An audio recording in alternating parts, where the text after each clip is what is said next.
listening to Your Secret is Safe with Me, non-judgmental talk about infidelity with Dr. Marie Murphy. If you're looking for new perspectives on complicated relationship issues, you've come to the right place. Days go by, they're crawling by.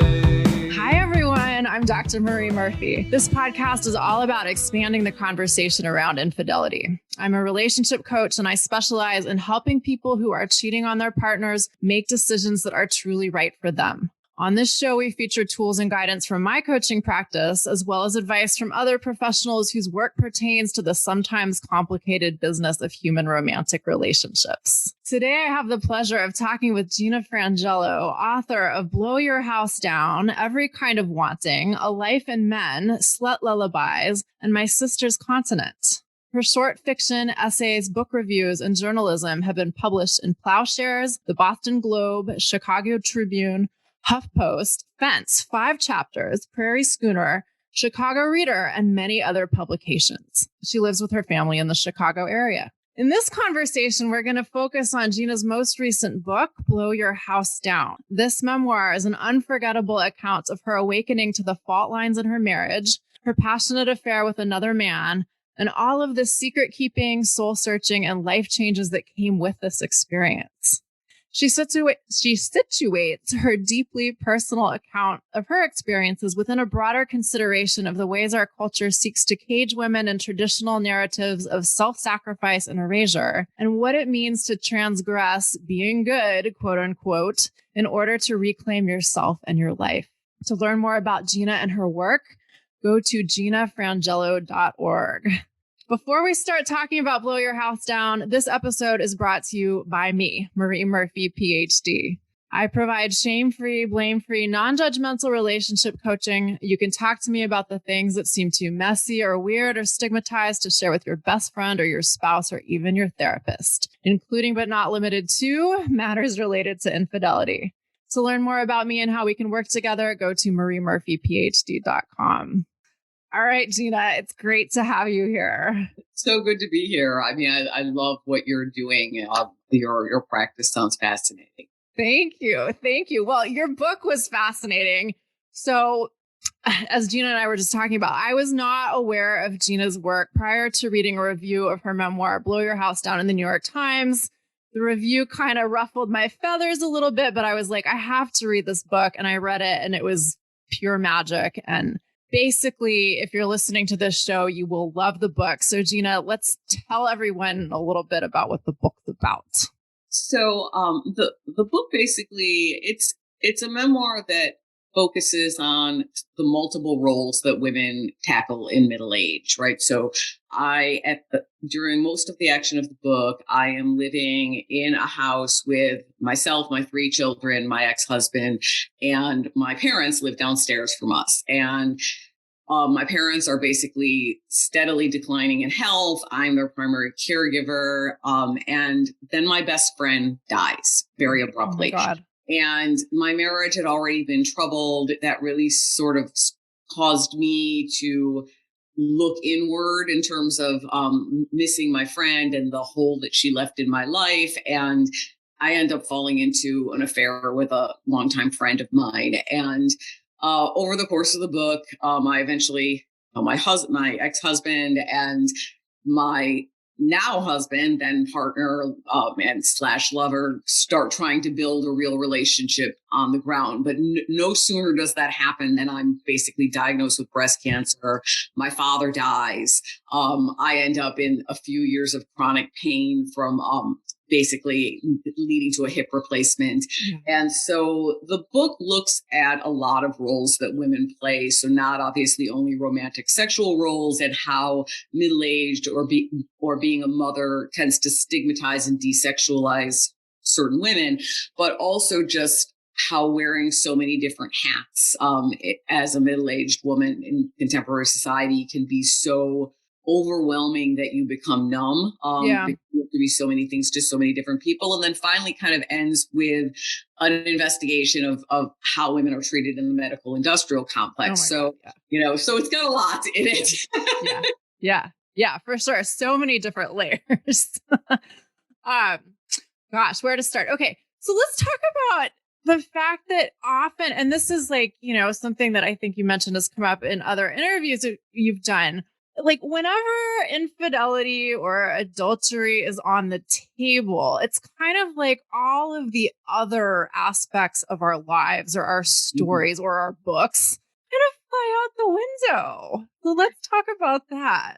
Yeah, there's actually a line. I'm going to see if I can really, really quickly and like find it and read it because it's in one of the first pages of the book that basically speaks to exactly that. It says, once a woman becomes an adulteress, her other identities, mother, daughter, friend, editor, writer, teacher, become largely invisible to others, as irrelevant as the clothing she whorishly, treasonously shed.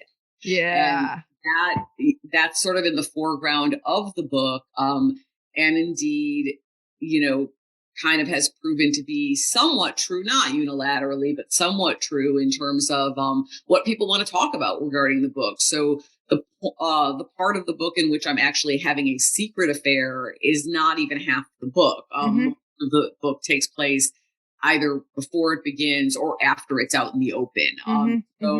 But yet infidelity is such an explosive issue, not wrongly, but it's such an explosive issue that it can just kind of make everything else around it disappear and become the singular focus.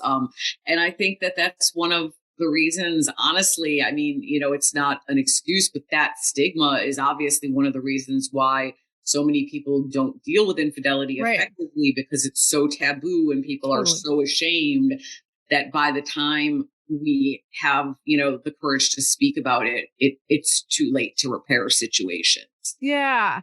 Yeah, no, I see this all the time. And I mean, people tell me this all the time that like, I'm doing something bad. I'm encouraging cheating. Cheating is the worst thing you can do to another person. And I work with clients who have internalized this idea that like, because they've cheated, like that obscures the entire context of whatever was happening in their primary relationship prior to the cheating. Yeah. I mean, I just basically everything you're saying, it echoes every single thing that I would say as well. I mean, and it's a very delicate balance because what can you do? Obviously, like lying to your spouse. If you're not in an open marriage, you're in a monogamous relationship and you're cheating and you're lying, clearly you're not doing the right thing, right? But at the same point, there is probably a whole history of that relationship prior to any affair beginning, in my case, longer than 20 years. And, you have many other identities in your life. You're a friend, you're a professional, you're a daughter, you may be a sister, you have all these other things in your life that, are not singularly defined by this one act. But yes, I hear that a lot. That sort of adage of like cheating is the worst thing you can do to another person. Yeah. What can you say? You can't really hold things on a scale of like, this is worse, this is worse, this is worse. But, obviously we live in a world where people commit murder, people commit rape, people go into a building and mass shoot other people. Yeah, they do. So, is infidelity wrong? Yes, obviously, if you have an agreement with someone and then you trespass that and lie to them, that's clearly the wrong thing to do. But the hyperbole around, it being the worst thing someone can do, particularly I think when it's the woman who's cheating, I think we need to demystify it a little bit. Totally. And I think, part of this is about what you talk about, like our lives kind of like gain this inertia. Like we get married, we have the family, like we have all of these responsibilities, and it can get stifling and overwhelming. And we start to like wonder, like, who the fuck am I, like in the midst of all of this? Yes, you can definitely start to wonder that. I mean, and the thing is that I don't, I hope that in the book, I don't portray that in kind of this, 1970s second wave feminist way of saying like, oh, well, if only women didn't get married and didn't have children, everything would be great because we'd all just be able to focus on ourselves. Like, being a mom is the best thing that ever happened to me. I loved having my parents living downstairs from me. I tend to have like 5 jobs at a time. I still do that post my divorce. So it certainly isn't as though my life was some tragic, horrible thing. I had a lot of things going on that were working, but it's also true that like when you're caregiving a lot of different people and perhaps doing a lot of censoring of yourself in a marriage because you're trying to keep the peace while things seem to be sort of unraveling, and you're learning to be very small and not to say this and not to say that and not to react like this, like there is a numbing effect. And in my case, that I think when my friend Kathy died in 2011, she had been in many ways just, she didn't have kids and she didn't have a job that was the type of thing that required a lot of outside work. So she had been incredibly available to me. And I don't think that I had ever really realized how much that constant availability had allowed me to sort of transfer a lot of my emotional needs onto that friendship. And then when she was gone, there was this kind of gaping hole that made me realize how incredibly lonely I was. And, I was ripe to have an affair. And it turned out that I was madly in love with the person that I had an affair with, because there are obviously many different types of affairs. There are books that break down different types of affairs. But in my case, this had been, I think, it had been a long time coming emotionally, and whether it ever would have happened logistically and physically had that catalyst thing not happened, I don't know, but once it began, I kind of came to life again. Yeah. So there are so many things I want to say in response to this. One is that, for everyone listening, my impression of your story is that like life can be so fucking messy, but it can also be so beautiful, and difficult things can work out at the end. Yes. That's such a beautiful aspect of your story. I'm not a big fan of, the memoir tradition among many women, where it's just sort of like, okay, here was my wayward, misspent youth, on all these like wild things I did, and like what a bad girl I was. And then I met a man and I got married, and everything was perfect from then on. End of my emotional life, end of my story. And the thing is, I mean, maybe one of the reasons that rubs me the wrong way so much is that was exactly my story until it wasn't. I did after a very turbulent period in my early 20s. I felt saved, so to speak. I had, I adopted 2 kids. I had a child. My 30s were very happy in that situation. But things change, and when you meet your partner quite young, when you're 21, 22 years old, and suddenly you're 46, or 43 when my best friend died, like you're not really quite the same person, and the person you married isn't quite the same person. And, sometimes you grow together and sometimes you don't, So. Yeah, totally. And I mean, I see so many folks, and not only women, but also men who, life has swept them along. They have this family situation. Everybody's making sacrifices for the sake of stability of the domestic unit, of, everybody else's well-being and that kind of thing. And, I'd be the first person to say that to some extent, we all have to do a certain amount of that for ourselves and each other. But at the same time, there's a slippery slope. Like, how far do you go in the service of others before you start to compromise yourself in ways that ultimately become untenable? It really is. It's one of the central questions in the book. I mean, there's a lot of questions of identity that are kind of central in terms of, what happens to women after a certain age. When there's this idea that now you're done, right? Like now it's all simple.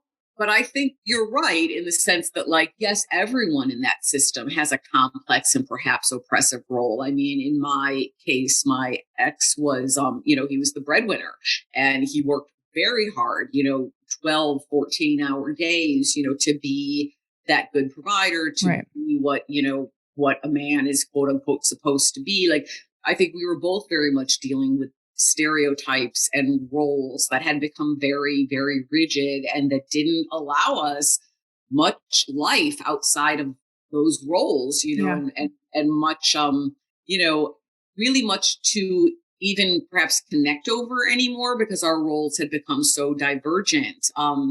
And, obviously with your work, like people can certainly come back from that, Yeah.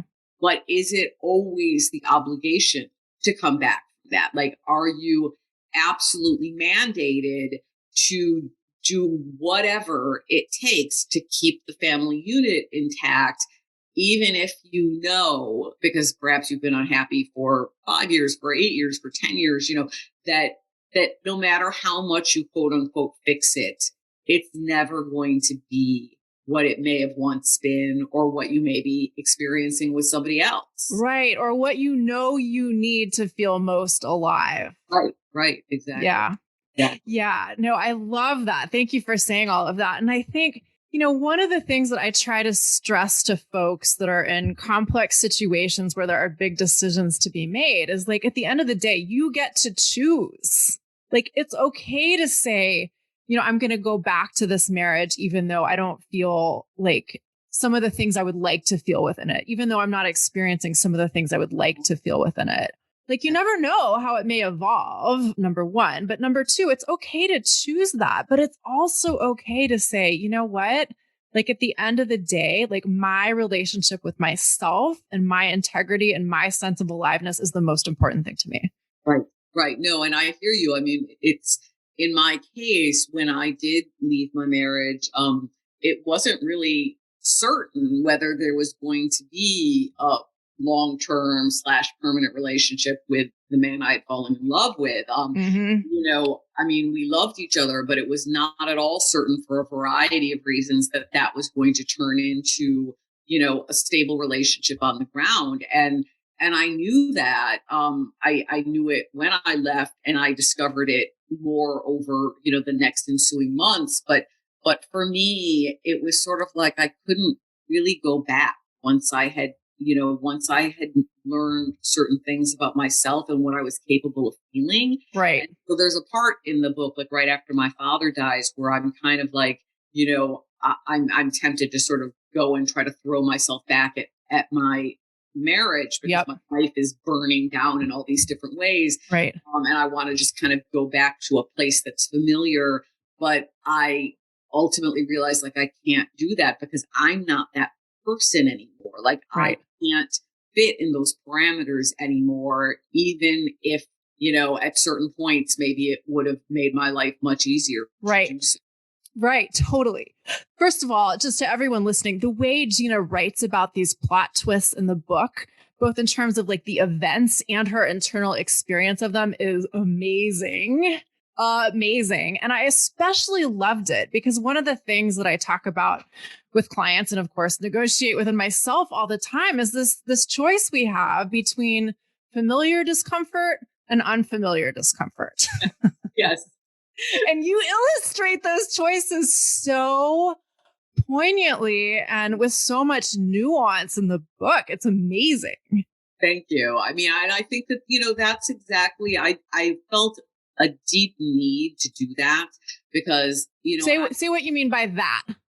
By, I guess, basically showing the complex nuances of all the different aspects of the decision, all the different aspects of the choices, because it's not like there's one right answer. I mean, very near the end of the book, I sort of give, the glimpse that, sometimes would haunt me for a very long time of like, what if, we had reconciled when I found out I had breast cancer? What if this, that, or the other?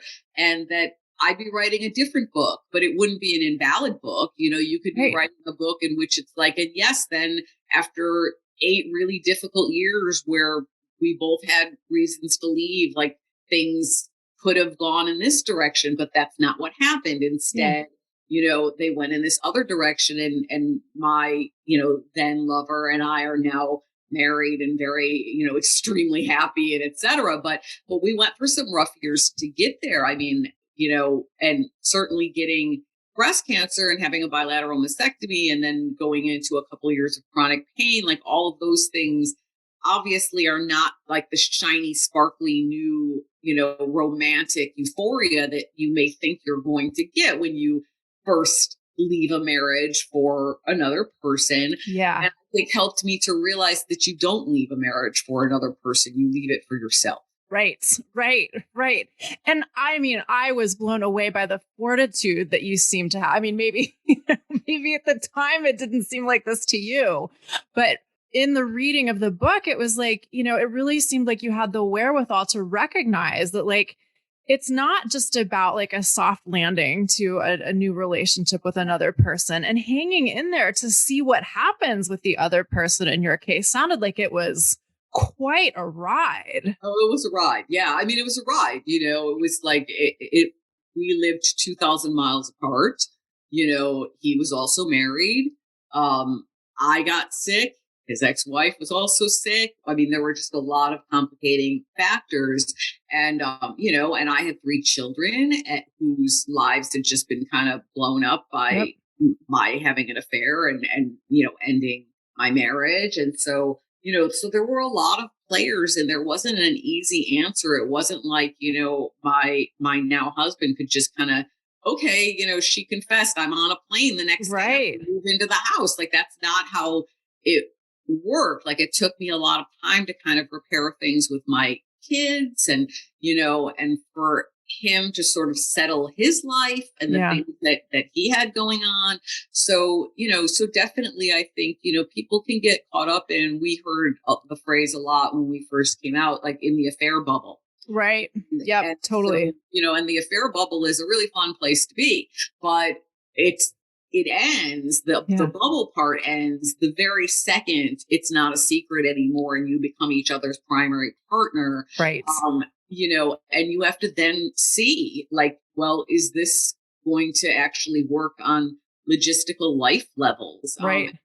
And the thing is that I think you have to be willing to actually say to yourself, well, and if it doesn't, I still made the right choice. I made the only choice that I could make.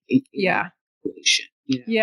Yeah, totally. I mean, I love your point about the affair bubble. It is a beautiful place, and the tyranny of the everyday is a real thing. And the thing that I loved about how you handled the end of your story is that you make it clear that the day-to-day with another person can be just as beautiful as the affair bubble. Yes. Well, that is what we ultimately found, which, and I mean, I could say the book ended, the kind of the chronology of the book ends in 2019, when I'm 50, with the death of my mom.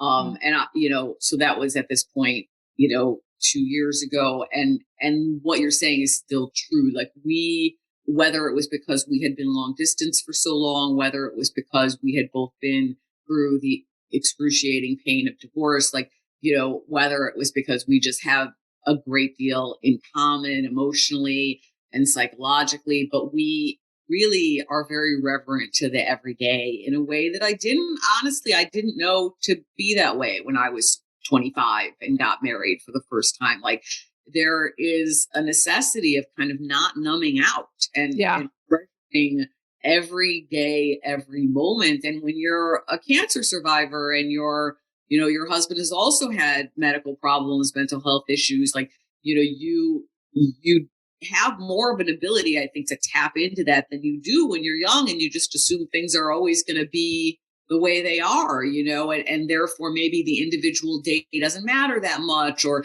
you can go almost a whole week without barely talking to your spouse and, well, we're married forever, but we're not like that in my second marriage. Like, every day is an experience. So. Yeah. And I think we can all learn a lesson from that. Like, we don't know how much time we've got. Like, I could get hit by a bus tomorrow. Who knows? Today is all we have. What are we going to do with it? Yeah, exactly. I mean, and, and I think also for me, one of the big things too, for, in terms of the book, I was originally going to end the book, like, pertinent to kind of your, your area of interest, but like, I was originally going to end the book at that point where my father has just died and it's unclear, like, what's going to happen. Oh, like, I resisted the idea of settling things for me romantically. I wanted to leave myself on a cliff. Yeah. But because I was writing about so many issues that face middle-aged women culturally, my diagnosis of breast cancer and my experiences in the medical industrial complex, and then my experiences of sexuality post breast cancer and all of that Yes. was so tied into everything I was writing about that I ended up taking it further. And so I had kind of thought, well, the uncertainty I was going to end with is like, which man will she end up with, or either? And now when I look back on that, which I thought was such sort of like I don't know, a rebellious thing to do against the traditional memoir narrative.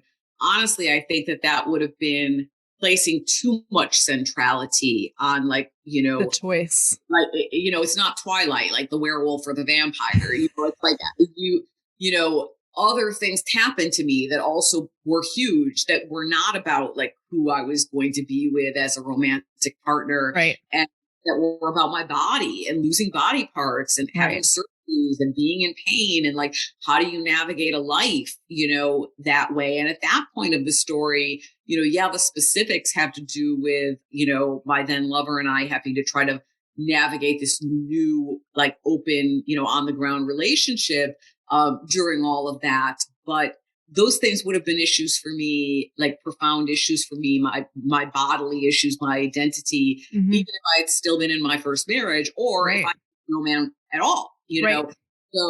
So I think that those overlapping issues of identity, um, we don't talk about those experiences enough as it pertains to women in their 40s, women in their 50s, certainly women older than their 50s. It's kind of like women's stories stop being quote unquote interesting to the general public while they're still youthful, having their youthful beauty and their vibrant health and so forth. And if maybe they never had vibrant health and they've been sick or they've had a disability their whole lives, they've always been marginalized and treated as though like, well, nothing interesting is going to happen to you. And Mhm. so, it's really gross. And I really wanted to kind of bust some of that open. And Yeah. everybody lives in a body and we all have a right to feel wildly alive, like no matter what that body is. Yes. Yes. No, I loved how you talked about, like post mastectomy sex and all the things and how, doctors like asking you like, are orgasms really that important to you? And Right. Right. I mean, because I was going to a pain clinic and obviously there's the opiate epidemic and people don't want to prescribe certain types of medication. And so I kept having people give me tramadol. And, for anyone in your listening group who's ever had tramadol, the side effect it had on me was that it was almost impossible to have an orgasm. And so I yeah. was telling my doctors, like, I need some other kind of treatment. And they'd be like looking at me, thinking like, well, she's like 50 years old and has a bilateral mastectomy. Like, why is she even bringing this up? Like, who cares about that? And I feel like we need, as a whole society, like a whole lot of education in the fact that, the average life expectancy may have been in the 40s once. It's not anymore. Yeah. Seriously. Yeah. Yeah. 50 is the new 30, right? I mean, I hope so anyway. I mean, it's, yeah, it our sort even the thing that blows my mind over and over again is that even though our understandings, broadly speaking, about sexuality and gender and what relationships are supposed to be like have changed. And in some ways, very significantly in recent decades, there are still so many deeply ingrained shared ideas of what the normative sexual life course is supposed to look like, or what the normative heterosexual relationship is supposed to be like, or any relationship for that matter. Absolutely. And I think that we've definitely changed as a society. I mean, there was a time when like, if women were being beaten by their husbands or women had husbands who were like active alcoholics gambling away the family money, like there could be no excuse, no rationale for why a woman would have the right to leave. Right. So, and I do think we've gotten to a point in society where actually we now applaud women who leave really violent situations or, situations where their spouse is actively in a really extreme way unsafe. And we say like, oh, that was heroic. She was brave, etc. But we don't place much premium on the idea of the happiness or life satisfaction of Yes. a middle-aged woman and mother. Like we figure like, well, okay, if it's not a 5-alarm dumpster fire, well, what do you want? Right. Right. What do you think you're going to get? Right. Right. Totally. I hear this all the time. Like, this is just what marriage is like, like everybody deals with this. It's no big deal. Like, do you think there's something better out there for you? And I hear this from men too, by the way, Sure. This notion that like, well, of course, like, how dare you want more than this? Like, how dare you question your low grade misery? It's no big deal. We're all doing it this way. And the thing is, I mean, the thing that I think, can make infidelity or a book like mine like difficult to talk about is that there's a lot of truth to that. There are a lot of people who have made that choice of like, yeah, okay, I'm not happy in my marriage. I'm not in love with my spouse. Maybe we're not even close anymore, but I'm just gonna stay here and do this because it's too important to other structures in my life. And that is a perfectly valid choice if that's honestly what the person has self-assessed. But it's what you said in the beginning. It's like, we're not obligated to make that choice. Like we are obligated to leave, and so therefore one of the things that I try to separate in the book and in my discussions about the book is like, no, you really are not actually allowed to just have an affair and lie about it for 3 years. Like that's a shitty thing to do, but you are allowed to leave your marriage. Like, right. And so, sometimes you do something you're not allowed to do, quote unquote, that was obviously not the right thing to do. But that doesn't preclude the fact that we all do have a right to leave a consensual adult relationship if it is not meeting our emotional needs and we want to be someone we can't really be in that context. Yeah, totally. The thing that I'm going to ask you about this, but the thing that I see stopping people so often when they're on that precipice of like, well, do I stay or do I go, is fear of all of the changes that will in all likelihood come when you leave a marriage or a family and make really big changes in your life and in other people's lives too. Like things do happen. Yeah. As your book demonstrates very ably. But when and this is my take on it as a coach, you can tell me what you think about this from your perspective. But when we realize that, like fear isn't necessarily bad and it's not necessarily a sign that we're doing something wrong, we can approach it in a totally different way that opens up possibility rather than shuts down possibility. Yeah. I mean, and intellectually, of course, like would that we all could believe and understand that. I think it's an extremely important thing to realize that doing something new that may be scary doesn't mean, run away, like back away. It can just be sort of the natural fear and like crucible of change. Yeah. Right? Yeah. But it's also, I get it too, because it's hard to wake up every single morning with your stomach in knots of terror, for months on end because something, is changing so radically. And, and I think obviously long-term marriages, they offer certain comforts to both partners that when the marriage, that kind of cushion of what the other was providing. And, it can be really hard, I think, for then everyone in that family unit to have to adjust or not adjust, but to figure out how to navigate these new parameters without that other person as a buffer in whatever way, a buffer financially, a buffer with the kids, a buffer, like whatever the situation may be, because you probably, if you've been married for, any longer than like a few years, you've probably fallen into some pretty rigid patterns in terms of what do you provide? What does your spouse provide? And when that ends, you're going to have holes of fear in your life around the things that now you have to step up and do those things. Yeah. Yeah, absolutely. Absolutely. And I mean, there's no way to sugarcoat that. There's no way to skip that step. But I mean, and this is, what I do with people, like we can cultivate, a tool set for approaching these things in a way that makes them, if not easier per se, easy is such a funny word, but at least bearable. And I mean, it sounds like you cultivated like so much courage and fortitude alongside with bearing the fear and the discomfort associated with change. I mean, I feel like, sometimes you just like things just happen and you have to adjust. That too.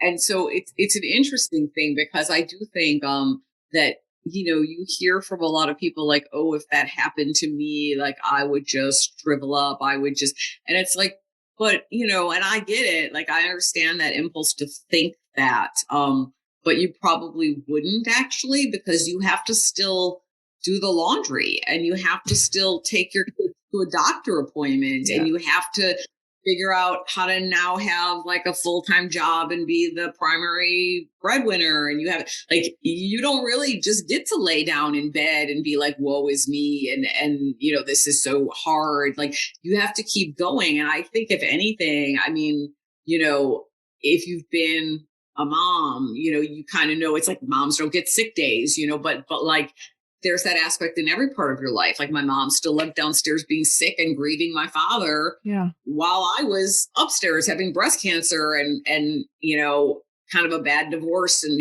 problems in my new relationship, so just that life is very overlapping and we don't get to neatly compartmentalize it. And if anything, I think that's what an affair often is a neat compartmentalization. Like it stops being neat if you go on long enough or if your feelings are intense enough. But I think a lot of people do it originally as an escape from, nothing is really an escape. I love that. Yeah, it's true. No matter where we are, there we go. Or no matter where we go, there we are. It's just going to add another layer of complication. And then while you're dealing with that complication, 25 other things are going to happen because life is full throttle. Right. Right.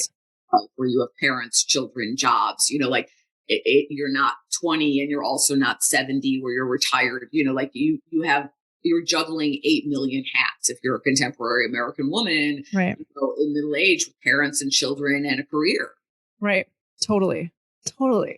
So what do you have to say about avoidance? I mean, the book kind of like made me think like, this is the person who just takes things head on. Well, obviously that's not entirely true because remember, I kept my affair a secret for 3 years. So well, here's what I think about that. And you can tell me what you think about this. But my observation is that often we have to kind of figure things out a little bit. And sometimes that takes 3 years. I try very hard not to speak in a justifying way around that, but it is certainly true that you don't know when you first begin that this is going to be a thing that is going to change your whole life. Right? Yeah. So you probably, you're having some certain selfish thoughts of like, this is a thing just for me. This is something that like is making me feel alive. Like this will run its course. Right. And there is genuine truth to the fact that sometimes when that happens in a marriage, you are not doing a service, like say once it's over, by going and telling your spouse everything. Right. That's totally the right move, Right. So for a while, you're just like, okay, I'm going to stop. And then why would I say anything? Like, why am I going to hurt everyone gratuitously? I'm going to stop. And then you get to a point where you're like, oh God, I guess I've not succeeded in stopping.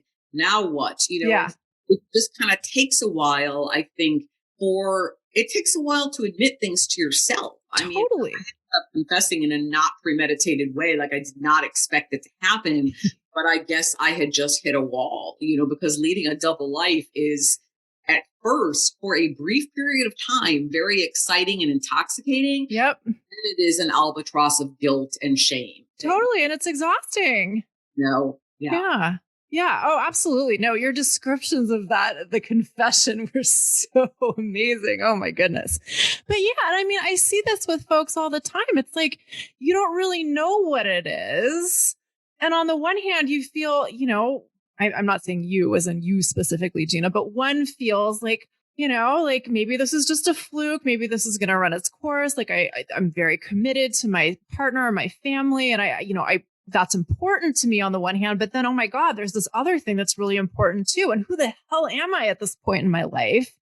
And what's quote unquote real within the relationships, within myself, within my perception of my own needs. I mean, this stuff is, as you can tell me, this stuff is not easy to figure out. And there are so few supportive, non-judgmental resources for thinking through these things. You become very lonely because obviously, I did have one person who I talked to about it, but it's like, and some people don't even have that. They don't have a friend group where that would be acceptable to anyone. Yeah. I had one confidant, but ultimately, you can't go around telling your friends because not only because your friends would judge you, but also because that's not cool to tell your friends if you're keeping a secret from your spouse. It's just like an extra layer of doing wrong to the person. So in a sense, like the longer the affair goes on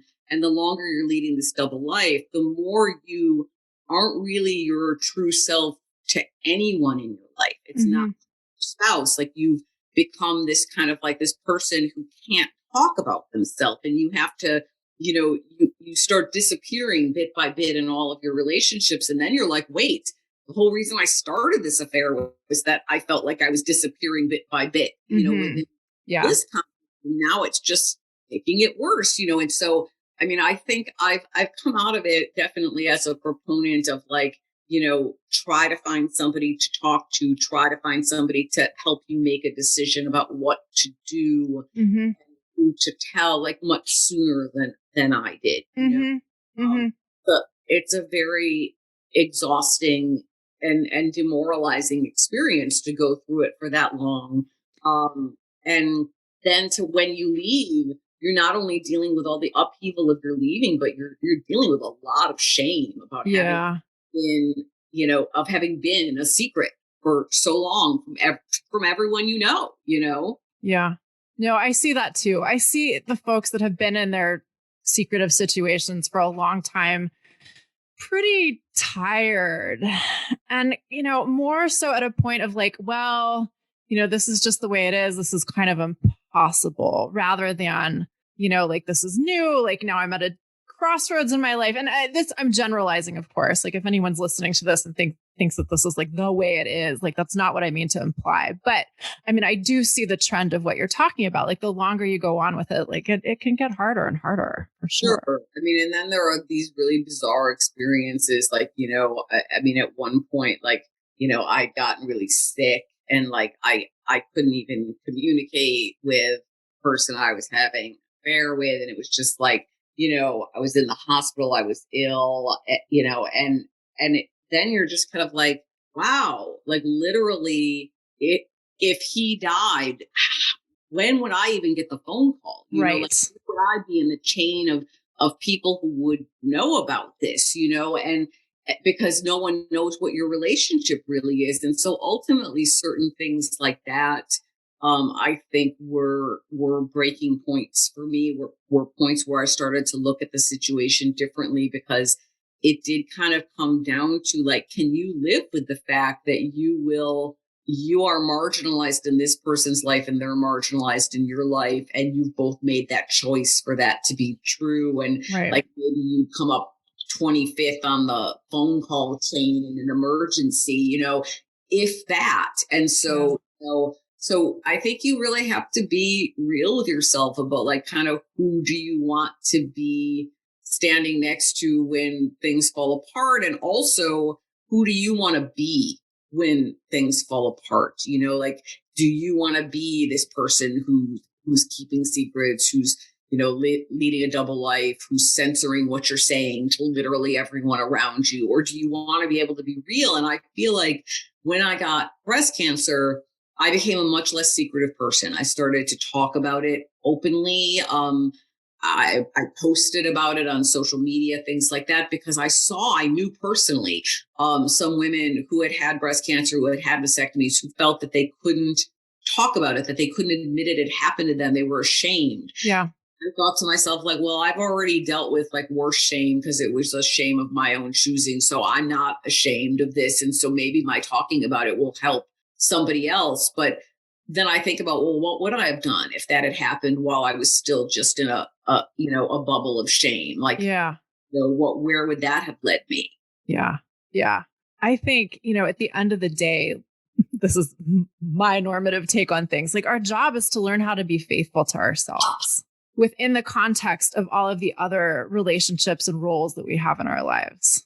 Yeah. And I mean, it is really true. I mean, it's like, it's a new agey thing or whatever, but it is really true that kind of like you are the person you have to live with, Yep. know, and if anything, anyone who has been in a long marriage that then ended, or who has had, a really close relationship with their parents and then their parents had died, like, certainly anyone who's gone through something like losing a child, like my business partner and really close friend, Emily Rapp-Black, like you just realize that like you are the only constant, like you're going to be there with yourself until you shift tenses and are no longer, Right. like you have to wake up every day in your skin. And so you kind of have to find a way not to live in like shame and shadows and shrinkage and all of these things. Like you have to find a way to feel like you're fully embodying your life. Yeah, totally. And I would, add to that, speaking of your work and Emily's work, Emily Rapp-Black's work is amazing as well for anyone who's listening. And living with yourself and making peace with yourself entails accepting and even embracing the fact that life is messy sometimes, and that sometimes we do things that other people have judgments about. And we can't allow ourselves to step into the prison of, feeling beholden to other people's opinions of us. It's really interesting. My husband is in is in recovery, and so has a lot of experience with 12-step programs. And I mean, I think that those are really a important model in terms of you probably did some really messed up things in your life, but that doesn't mean you're not entitled to try to be better and go forward and be the best person and inhabit the fullest life that you can. I mean, people go into those meetings sometimes with horror stories of mistakes that they've made, but you're still entitled to another chance and another day. Yeah, totally. And I mean, we're all like, all of us, even if our lives seem like, pretty smooth on the surface, we're all complex creatures and we're all contradictory creatures. And it's not like the point of life is to be perfect in anybody's estimation of that. If that were the points of life, I guess this planet would have like evaporated a long time ago. Oh my God. Right. Where would we be? Well, on that note, it's been such a pleasure talking with you, Gina. Will you tell everyone where they can buy Blow Your House Down and where they can find you? So Blow Your House Down is available. I mean, I think at pretty much all the places. I mean, if you shop at Amazon, you can get it there. If you can get it at Target online, you can get it at bookshop.org, which is a place that supports indie booksellers and donates some money back. Also, if you do pay full price for it somewhere like bookshop.org, you can also feel happy because all my royalties are going to a place called Deborah's Place in Chicago. So if you pay full price for the book and you give a little more towards, the royalties, it's going to an awesome place. They work with women facing homelessness. They've been around for since I moved back to Chicago in the early 90s. They've been already going strong, and they're an amazing organization. So yeah, you can get it all over the place. And if you want to find out more about me, I'm at ginafrangello.org, and you can find out more about Emily Rapp-Black's and my business, Circe Consulting, at circeconsulting.net. Cool. Well, thanks again so much for joining me today. And to everyone who's listening, if you've enjoyed what you've heard, please head on over to iTunes and rate and review the show. We'll see you next time, everyone. Bye for now. Thanks for listening to Your Secret is Safe with Me. with Dr. Marie Murphy. Make sure to click subscribe to get updates on our latest episodes.